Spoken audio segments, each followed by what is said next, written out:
Of course, hosted by Brent Fox. I cut right to it. It's a new look that I'm sporting now. Part of the bald and beautiful clique at this particular point. um, it's summertime. The hairline did as much as it could. It's just time to let it go. Um, now, on to the subjects that I'm supposed to be getting on here for. I wanted to talk a little bit about the Dallas Mavericks. Um, I'm not a basketball aficionado. I'm not going to pretend to be. I am very impressed by the 3-0 run that the Mavericks are doing now. Um, Luca and Kyrie have really stepped it up as far as as far as their play, and then PJ Washington, who's shooting on the outside, is doing a good job as well. A little scared with Lively. Hopefully he'll be okay for the next game. Um, but I think defensively he was really good for us as well. Um, Now I do not think this is going to be a sweep. We may wind up dropping um, this next game. I'm not trying to jinx us at all, okay? I'm not trying to jinx us at all. But I don't think that it's just going to be a clean sweep because all of these wins have been very, very competitive. And I just think that at some point, um, the Timberwolves may just kind of snatch one away. Um, Again, I'm not trying to jinx us or anything like that.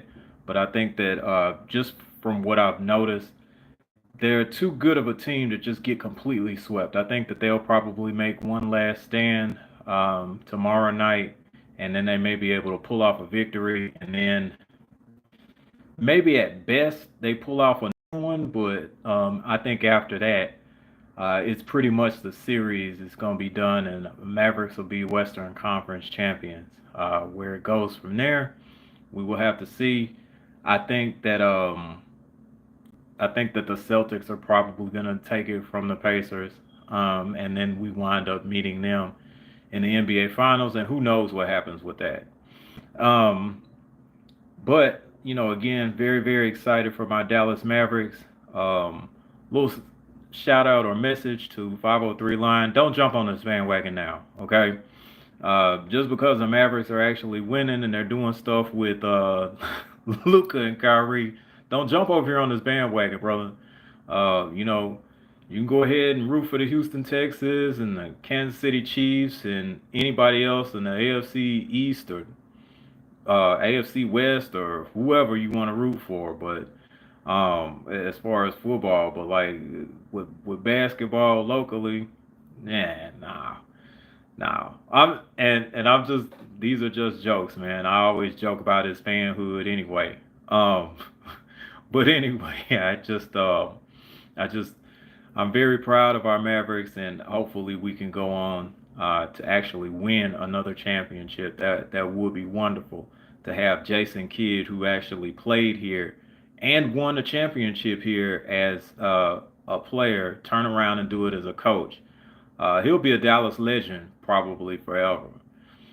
He'd be, yeah, I think that he would be the only Dallas Maverick to win as a player and then turn around and win as a coach. So, hopefully history is made this particular series. Once we win the Western Conference, and then hopefully if we do win a championship, then we would be that much um, we'd be that much better for it. On to football. My Pittsburgh Steelers had OTAs this past week, and of course, if you're running around with shorts and a helmet and a jersey, any type of football action is actually exciting. We've seen some very exciting connections between George Pickens and Russell Wilson, and then you also seen something with uh, we've also seen something with Roman Wilson, along with Russell Wilson, and then also he did something with Justin Fields as well. I think there was a back of the end zone catch that he actually made. that seemed to be pretty good from what I understood from some content creators for Steelers for like the Steelers network. Shout outs to Arthur Moats and the guys at the Pittsburgh Gazette, and also I think it's Steel City Twins. Shout out to them as well. And my guy, Sim Football Critic, man, he really does come through with the news you could use as far as Steelers go. Shout out to Alex Kamura as well. Kazura, I'm sorry, Alex Kazura as well. Very, very informative. Please, y'all check these guys' channels out. They are wonderful as far as like getting great information and then also great film study on some of the plays and then some of the players being evaluated and also just kind of seeing how they would fit into our scheme here in Pittsburgh. Um, now, uh, on to boxing. Okay, so it has now been determined that, of course, Ryan Garcia's B sample is also positive for performance enhancing drugs. Now, with this being said, there are a lot of people that have been very disappointing. I'm not going to say any names um, in response to this, and were more or less trying to give Ryan Garcia a pass for being a drug cheat. Now, my theory on this was, okay, if Canelo Alvarez, who accidentally uh, took too much too much clenbuterol in, which I guess a certain amount was allowed, he was just over the amount that he was supposed to have. That still doesn't fly with me. And given the business tactics of Canelo Alvarez Productions, which I sincerely dislike, um, it just is not sitting well with real boxing fans who want real competition on an even playing field. Um, and we got to think that we had a gentleman by the name of Jarrell Big Baby Miller who tested positive for damn near anything that you can actually put in your system illegally. They banned that man for at least 2 years, I believe. And you know he was able to come back, but on a very reduced scale, so to speak, as far as like marquee fights and things of that nature. I think the same should actually happen to Ryan Garcia. That won't happen because, unfortunately, he has gained headlines from this quote unquote victory from Devin Haney. Now, those that say that, oh, he didn't need the Pez to beat him, then why did he take them? It's just real simple. If you know that you have an advantage over someone and you feel like you don't have to take anything, then just don't take anything. Um, and I'm gonna go there with the excuses being made for Ryan Garcia. It is absolutely deplorable. And among the excuse makers are former black fighters, some Hall of Famers, um, and they have actually either have been cheated or were getting ready to get cheated by someone with either faulty hand wraps or someone who was on performance enhancing drugs. And then there was someone that was also on performance enhancing drugs trying to lobby for Ryan Garcia. Again, I'm not going to mention any names. I think if you know, you know. Um, I really find it disheartening that someone like Devin Haney, who's pretty much a clean cut guy, and very approachable from the times that I've been around him, and it's been a few. It's just it hadn't been a whole lot, but there's just been a few. But he's very approachable, very humble. And I don't want to use the word humble. Very approachable. Let me just use that. He's very approachable. And he talks to you like a human being, just like anyone else would. There is a aura or a good spirit about him. And salute, Jared. I appreciate you stopping in, brother. Thank you, man. Um, but yeah, I just he's a real he has a real good spirit about him. Uh, and believe it or not, so does Bill Haney. Bill Haney is pretty much a man's man. He is hilarious in person. He's great to be around. He carries a great energy with him. Um, he could probably have you believing that you could actually fly. Um, so I really do support the Haney family wherever their boxing career decides to go at this particular point. Um, it is very unfortunate that this young man is receiving such hate from again people that shouldn't be doing it in the first place. Uh, I just think that I think that it's just wildly disappointing, and it's people that actually look like there's actually black people. Okay, I'm not gonna just skirt around it. It's actually black people, and it's very disappointing. And it just kind of shows that some of us are just really out for ourselves, and that's just not good. And I know that I'm kind of delving into a territory that's not really related to the sports aspect of this show, but again, man, I just really find it disappointing that some of these guys that are actual legends in boxing would take this route against a young man that, from what I understand, hadn't really physically done anything wrong to them. Um, people have problems with Bill Haney being so outspoken and coming up with these witty remarks and all of that other stuff. But y'all got to keep in mind, Bill Haney is a promoter. So anytime that he can get people talking, more than likely, you're going to try to tune into the fight to see what actually happens. The pay-per-view numbers have not come out yet on the fight from Ryan Garcia and Devin Haney, but I could probably tell you that since everybody seems to be talking about it, I'm sure that there were a lot of eyes that were actually watching the fight, either in person or on pay-per-view. Um, and if you streamed it, shame on you. Now, again, what I would probably suggest for someone like Devin Haney, in order to move on, is pretty much a fight, might maybe like a recovery fight, because to be quite honest with you, from a boxing aspect, okay, and this is also from a personal area of concern. Devin took a lot of unnecessary in that fight.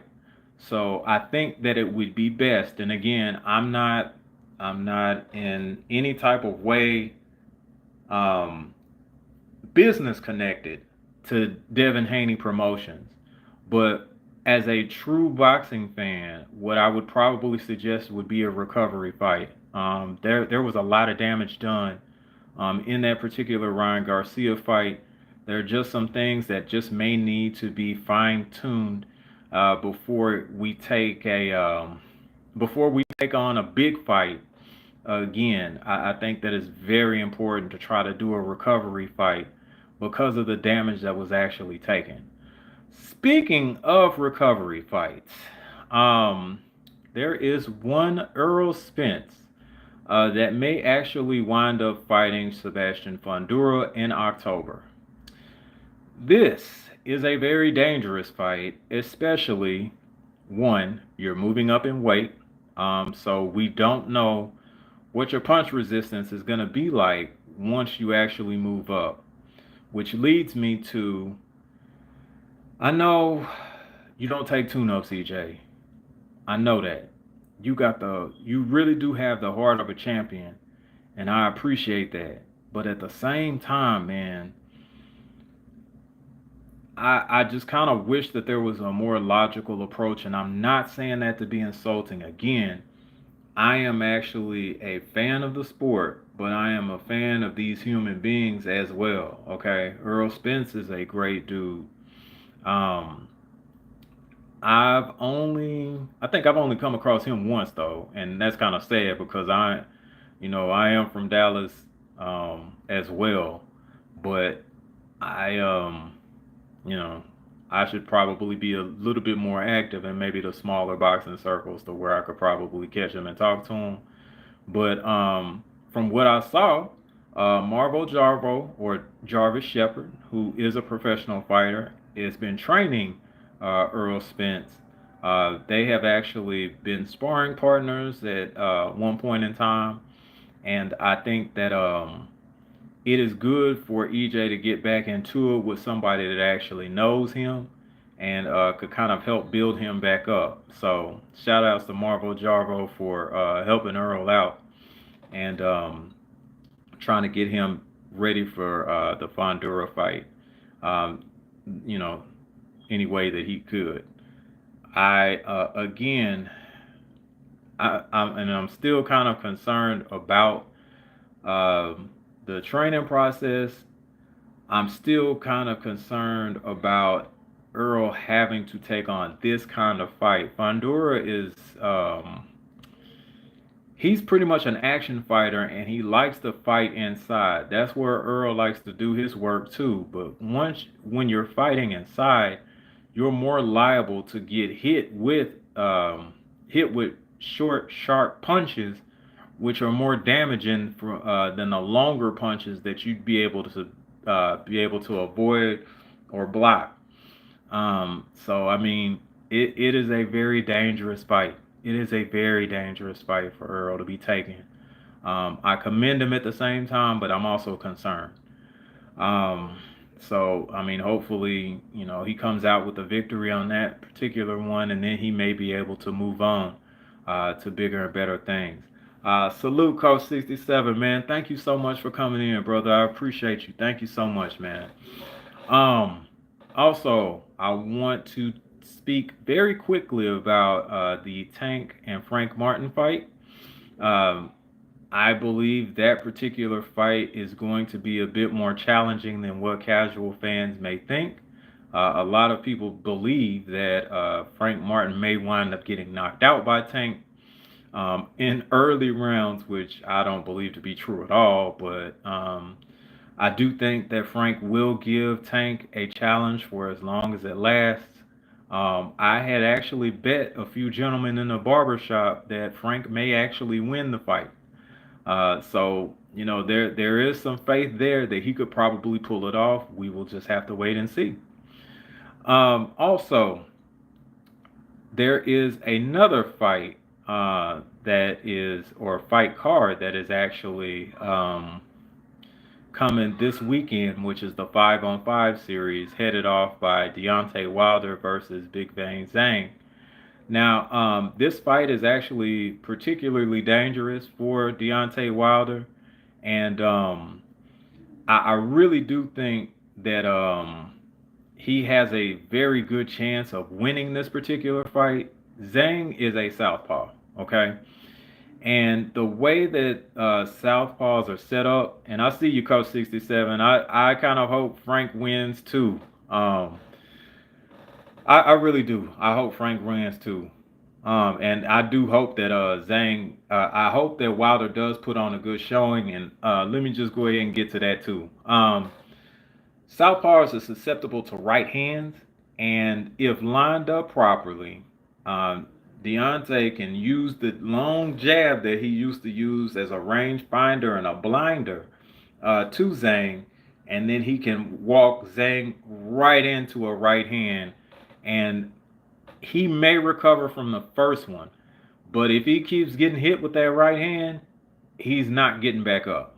Um, I think Zhang is tailor made for him because he's not as fleet of foot as Deontay Wilder. Zhang is about 40 plus, and then also, it's Zhang is pretty much he's he's a seek and destroy fighter, which there's nothing wrong with that. But there's not a whole lot of head movement or besides basic blocking defense, very much to him from the film that I saw. Now, maybe he could have changed that up in camp, but from the Joseph Parker fight, he just kept walking into things. And from the Joe Joyce fight, yeah, they pretty much was just trading shots until somebody fell. So yeah, I don't see him being defensively sound enough to try to give Wilder any trouble. And I do think that he'll walk into a right hand if set up properly by Wilder. It is good to see that he is refocused from what I can tell, and that the Bronze Bomber with the killer right hand is going to return to the ring. I can't wait to find out what he's got for Zhang. So, we are already at the 20-minute mark. What I am going to do is politely wrap this up. But before I do, I want to recommend a few of my brothers to you. First of all, Jared O11 Green with his Southern Baller show that comes on Sundays, I believe at 3:30 p.m. now. Please check his content out. It is excellent. Last week, I believe they talked about Ryan Garcia, but they also talked about the NCAA game, which was exciting, and many more other subjects as well. And then Coach 67 Sports TV's Bayou Sports Talk is usually the highlight of my Saturdays. Please check him out on all social media platforms. I check him out on YouTube myself. His show comes on around 2 p.m. They talk about a plethora of sports related things.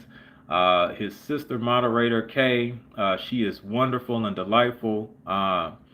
You know, she brings such positive energy, and I really do enjoy that aspect of it. And then his cousin King Ray, who always has a different point of view from Coach 67, spices things up as well. And I do love seeing the kind of banter and back and forth with those two gentlemen, and then Kay just trying to clean up everything.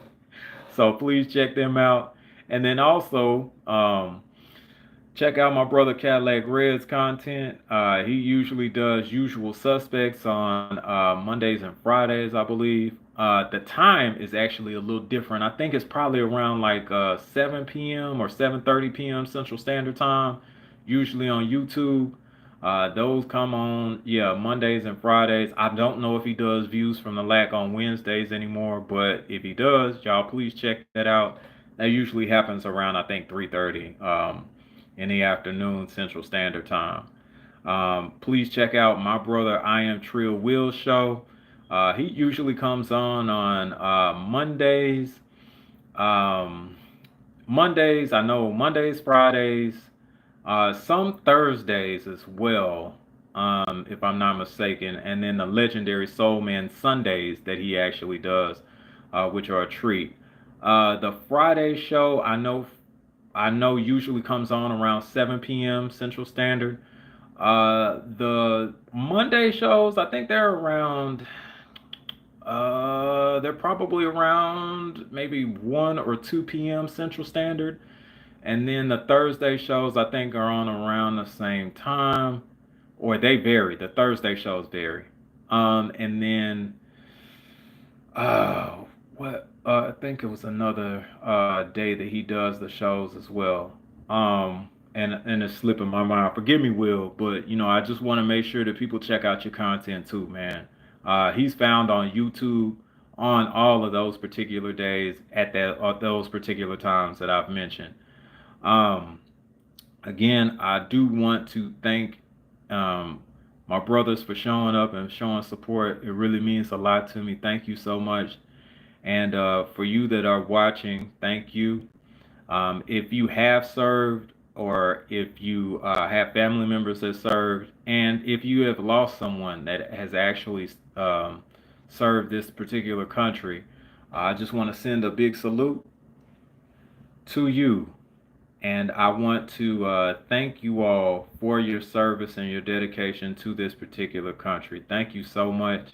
Um, and we will show continued support. Now, this has been It's Just Me by Brent Fox. Thank you guys. Good night.